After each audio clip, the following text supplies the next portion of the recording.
Okay, so if you've ever used a flat iron, you've probably had this exact thought. Hotter's better, right? You just crank it up to get that super sleek finish faster. But what if that intense heat is secretly doing some serious long-term damage? Even if you're using a really good, expensive tool?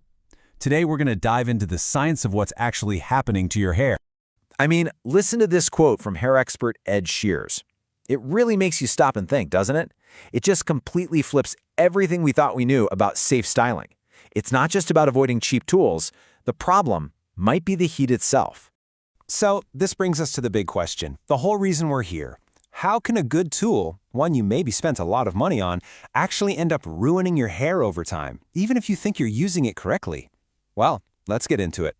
Yeah, so to really get this, Ed Shears shares this story about a client he had. On the surface, her hair looked amazing, perfectly smooth, super healthy.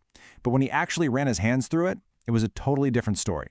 That right there, that's the hidden damage we're talking about. A beautiful, shiny surface that's actually hiding some serious weakness underneath. All right, so to really get to the bottom of this, we've got to zoom in, way in, like on a microscopic level. What is all that heat actually doing to the structure of each strand of hair? So here's the thing. At a basic level, heat styling isn't some evil process. Your hair is made up of these things called keratin proteins. All the heat does is let you temporarily reshape the bonds between them to create a new style.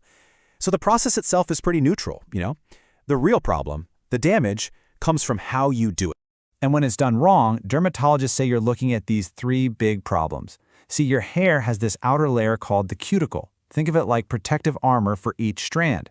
Too much direct heat starts to chip away at that armor. And once it's damaged, moisture can just escape, which leads straight to dryness and eventually, snap, breakage. Okay, and this is where we get to the great deception of heat styling. You know that incredible glossy shine you get right after you run a flat iron through your hair? Well, all that is the cuticle being pressed down flat. Sure, it looks fantastic, but it tells you absolutely nothing about what's going on inside the hair strand. Those internal protein bonds could be totally fried. So if cranking up the heat is the problem, what's the solution? Well, it turns out the science points to a very, very specific temperature, a kind of sweet spot that perfectly balances getting the style you want with, not destroying your hair. And that magic number is 365 degrees Fahrenheit, or 185 Celsius if that's how you roll. Now, this isn't just some number pulled out of a hat. This is the temperature that's been scientifically identified as the ideal balance for the vast majority of hair types. And here's why it works. 365 degrees is just hot enough to do the job right, to reshape those keratin bonds, hopefully on the first pass. But, and this is the crucial part, it keeps you just below that danger zone where the actual structure of your hair starts to break down, fast. This chart really lays it all out. It's kind of like the Goldilocks problem. If you go too cool, your hair just won't cooperate. So what do? You go over the same section again and again and again, and that causes its own kind of damage. But if you go too hot, you're literally cooking the proteins inside your hair with every single pass. And that right there is where most of us run into trouble. Like Ed Shears says, it's usually not one big catastrophic event that ruins your hair. It's more like death by 1,000 cuts. It's all those tiny little overcorrections, turning the heat up just a bit, doing just one more pass, that silently add up over months and years. Okay, so if we know the problem is inconsistency and overcorrection, how do we apply this in the real world?